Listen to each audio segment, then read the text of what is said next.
ওইখানে আওয়ামী লীগের ইন্ধন আছে, ওইখানে ভারতের ইন্ধন আছে। সে হারামের মাংস মুসলমানের সামনে কেটে আমরা খেতে পারি, কিন্তু মুসলমানরা আমাদেরকে আক্রমণ করে না। বাঙালি জনগোষ্ঠীরা মনে করতো যে বিএনপি ক্ষমতায় আসলে আমরা খুব অশান্তিতে থাকবো। ধর্ষণ এটা নৃশংস কাজ, এটা অমানবিক এবং এটা আপনার ধর্মীয় মূল্যবোধের জায়গা থেকে এটা খুব খারাপ কাজ, হারাম কাজ বলে। তারপরেও ইদানিং এই রেশিওটা বেড়ে গেছে। এই বেড়ে যাওয়ার কারণটা হচ্ছে, আমি মনে করি যে ভারত বা আপনি কিছুক্ষণ আগে প্রশ্ন করলেন, শুভেন্দু অধিকারী বলছেন আপনার শেখ হাসিনাকে লাল গালিচাই করে বাংলাদেশে ফেরত পাঠাবেন।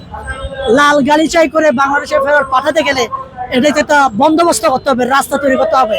এই রাস্তা হিসেবে বাংলাদেশে যে বর্তমান সরকার আছে, এই সরকারকে বিতর্কিত করার জন্য এই ধরনের ঘটনাগুলো তারা করছে। আমি আপনাদেরকে একটা স্মরণ করাই দিই, ধর্ষণ, অগ্নি সন্ত্রাস থেকে শুরু করে জঙ্গিবাদের সন্ত্রাস, ধর্মীয় সন্ত্রাস, যতগুলো মেসাকার আছে, এই সব মেসাকার আওয়ামী লীগের এজেন্ডা। এগুলা মানে যেখানে ধর্ষণ দেখবেন, যেখানে আগুন জ্বলছে দেখবেন, যেখানে জঙ্গিবাদের উত্থান হচ্ছে দেখবেন, মনে করবেন ওইখানে আওয়ামী লীগের ইন্ধন আছে, ওইখানে ভারতের ইন্ধন আছে। সুতরাং ওই সকল ইন্ধনে যদি আমরা পা দিই, তাহলে আমাদের বাংলাদেশ অশান্তি তৈরি হবে।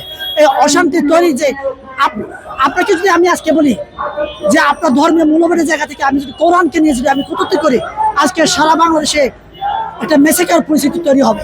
সুতরাং মানুষের যে সেন্টিমেন্টকে কাজে লাগানোর চেষ্টা করছে ওরা। তাই এই সমস্ত জায়গা থেকে আমাদেরকে একটু তীক্ষ্ণ নজরে রেখে আমাদেরকে বিচারের আওতায় আনা জরুরি সরকারের কাছে। সকালেও আমাকে ভারত থেকে একজন ফোন দিয়েছিল, আমাকে জিজ্ঞাসা করছিল যে ভাই, আমরা সোশ্যাল মিডিয়াতে দেখতে পাই বাংলাদেশে অনেক হিন্দু ভাই, খ্রিস্টান ভাই কিংবা আপনার পাহাড়ে যে সকল ভাই আছেন তাদের বিরুদ্ধে এই বাংলাদেশের মুসলমানরা নির্যাতন নিপীড়ন চালাচ্ছে, এটা কি সত্য কিনা? আমি বললাম যে দেখেন, সোশ্যাল মিডিয়াতে যা দেখা যায় এটা অনেকটা ভুল।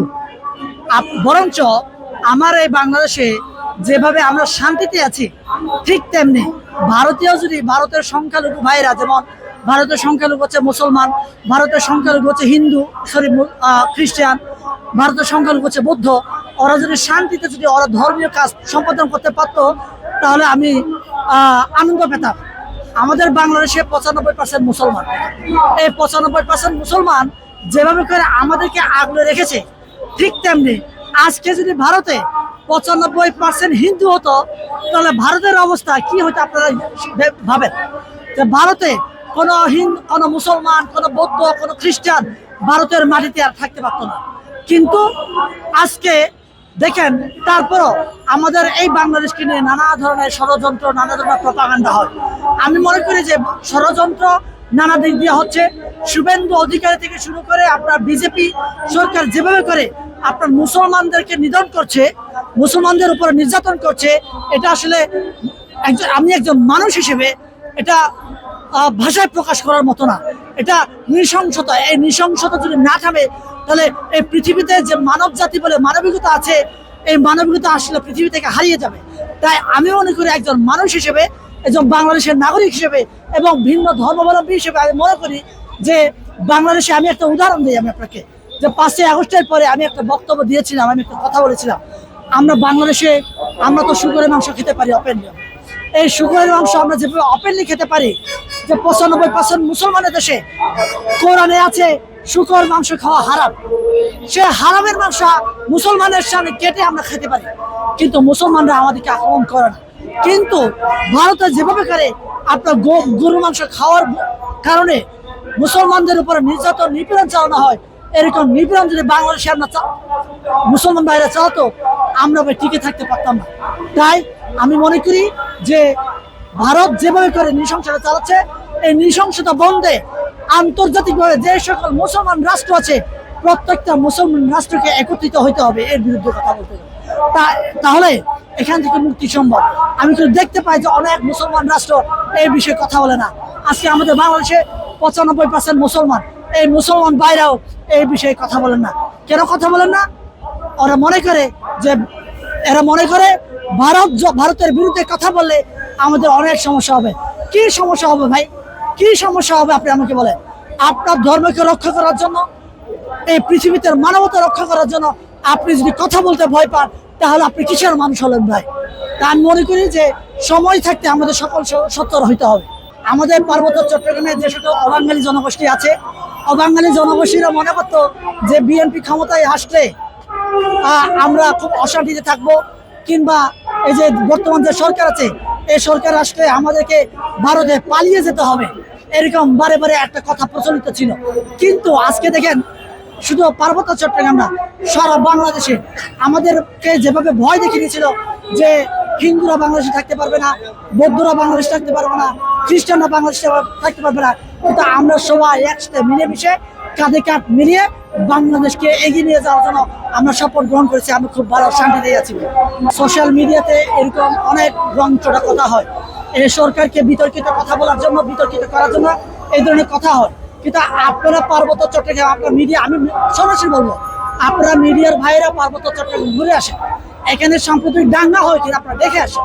যে সকল সাম্প্রতিক দাঙ্গা হয়, এই দাঙ্গাগুলো রাজনৈতিক এবং পার্বত্য চট্টগ্রামকে পুঁজি করে বাংলাদেশের মানুষকে অস্থিতিশীল পরিস্থিতি তৈরি করার জন্য এইগুলো তো মানে সোশ্যাল মিডিয়াতে ছড়িয়ে দেওয়া হয়, এছাড়া আর কিছু। মুসলমানদের ধর্মে একটা কালচার আছে, হিন্দু ধর্মে একটা কালচার আছে, প্রত্যেকটা ধর্মে একটা ফিলোসফি আছে, একটা ধর্মীয় নীতি নৈতিকতা আছে। ধরেন আমি যদি আজকে হিন্দু হইতাম, আমি হিন্দু না, তারপর আমি বলছি আজকে যদি আমি হিন্দু হইতাম, হিন্দুরা পাঠা বলি দেন, তাই না? আমি যদি পাঠার বলি, আমি তো বৌদ্ধ ধর্মের নিয়ম অনুসারে জীব হত্যা মহাপাপ, আমি যদি তাই এটা বাধা দিই তাহলে তো তার পাঠা বলি বাধা হচ্ছে। ঠিক তেমনি আজকে আপনার মুসলমানদের কোরবান আসছে, এই কোরবান হচ্ছে তার ধর্মীয় জায়গা থেকে, আপনার কাছে হতে পারে এটা আপনার ধর্মীয় অনুসারে এটা বাধা, কিন্তু আমার ধর্ম অনুসারে এটা তো আমার সবের কাজ, ভালো কাজ। কে না যেতে চায় জান্নাতে, কে না যেতে চায় স্বর্গে? সবাই স্বর্গে এবং জান্নাতে যেতে চায়।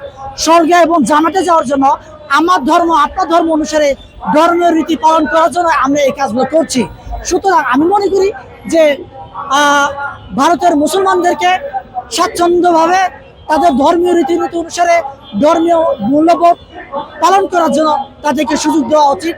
কিছুক্ষণ আগে আমি যেমনটা বলছিলাম যে 95% মুসলমানের দেশে আমরা শুকরের মাংস অপেনলি জবাই করে খেতে পারি, তাহলে ভাই মুসলমানদের ধর্মে তো শুকরের মাংস হারাম, তাই না? মুসলমানদের ধর্মে শুকরের মাংস হারাম, তারপরেও আমার ধর্মীয় রীতিতে এটা জায়েজ আছে বিধায় ওরা আমাকে পালন করতে দিচ্ছে। ঠিক তেমনি আমি মনে করি ভারতের মুসলমানদেরকেও এইরকম গরু জবাই করে তাদের ধর্মীয় রীতিনীতি পালন করার জন্য সুযোগ করে দেওয়া উচিত। দেখেন ভাই, শুভেন্দু অধিকারী তার ক্ষমতায় যাওয়া দরকার ছিল, বিজেপি সরকার ক্ষমতায় যাওয়া দরকার ছিল, তার মুখ্যমন্ত্রী হওয়া দরকার ছিল। সুতরাং সেই জন্য সে হিন্দু মুসলমান দাঙ্গা তৈরি করে, বিভাজন তৈরি করে জাস্ট ভোট ব্যাংকটাকে সে কাছে টেনেছে। এখন দেখেন শুভেন্দু অধিকারীও সেম কথাই বলার চেষ্টা করছে। এখন হয়তো বা কিছু মানে রং মেশানো কথা বলছে, দুদিন পরে সেও দেখবেন মুসলমানদের উপরে যে নির্যাতন চালাচ্ছে তার পক্ষে ও দাঁড়াবে। কিন্তু ভোট ব্যাংকে ব্যবহার করে যে তার কথা শুনে আমরা যদি এই সাম্প্রতিক দাঙ্গায় তৈরি করি, তাহলে ভারতের মুসলমান এবং ভারতের হিন্দুরাই সমস্যায় পড়বে আমাদের পরে।